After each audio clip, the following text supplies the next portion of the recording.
Hey guys எல்லாரும் எப்படி இருக்கீங்க?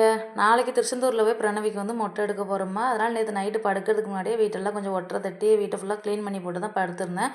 காலையில் எழுந்திரிச்சது தண்ணி வந்துச்சு. ஃப்ரண்ட்டில் ஃபஸ்ட்டு அலசி விட்டுட்டு வீட்டுக்குள்ளே வந்து துடைக்கலான்ட்டு போனேன்னா அப்போ ஒரு கருப்பாம்பூச்சி பார்த்தேன். அந்த கருப்பாம்பூச்சி 4 நாள் என்னைய ஓட்டம் காமிச்சிட்ருக்கு. எனக்கு இந்த கருப்பாம்பூச்சி பள்ளியெல்லாம் பார்த்தாச்சுன்னா உடனே அடிச்சு தூக்கி தூர போடணும்.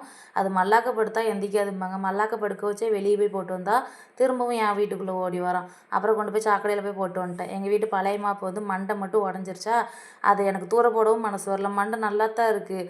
ஆனால் என்ன பண்ணன்னு தெரில. இப்போ அவசரத்துக்கு ஒரு புது மாப்பு வந்து வாங்கியாச்சு. அதை ஏதாவது பண்ணலான்ட்டு இருக்கேன். பிரணவி கரெக்டாக நான் வீடெலாம் தொடச்சி முடிக்கவே இருந்துச்சாலும் அவளை பாலாற்றி கொடுத்துட்டு அவளுக்கு இன்னும் சளி சரியாகலை. அதனால் வீட்டிலே கொஞ்சம் மருந்து ரெடி பண்ணேன். மருந்தை வந்து உங்களுக்கு எதாவது ரெமெடி தேவை அப்படின்னா சொல்லுங்கள். நான் நெக்ஸ்ட் டைம் கொஞ்சம் டீட்டெயிலாக போடுறேன். அது என்னவோ தெரியல, இந்த ஆம்பளை பிள்ளைகளுக்கு பொம்பளை பிள்ளை ட்ரெஸ்ஸும் பொம்பளை பிள்ளைகளுக்கு ஆம்பளை பிள்ளை ட்ரெஸ்ஸும் போட்டால் தான் நல்லா இருக்குது. பிரணவி போட்டிருக்கிறது எங்கள் அக்கா மாவனோட ட்ரெஸ்ஸு சூப்பராக இருந்துச்சு. விளக்கெல்லாம் தேய்ச்சி முடிச்சு வேலையை முடிச்சாச்சு. பிரணவிக்கு மட்டும் காலையிலேக்கு கேப்பு மாவு போட்டு கிண்டியாச்சு.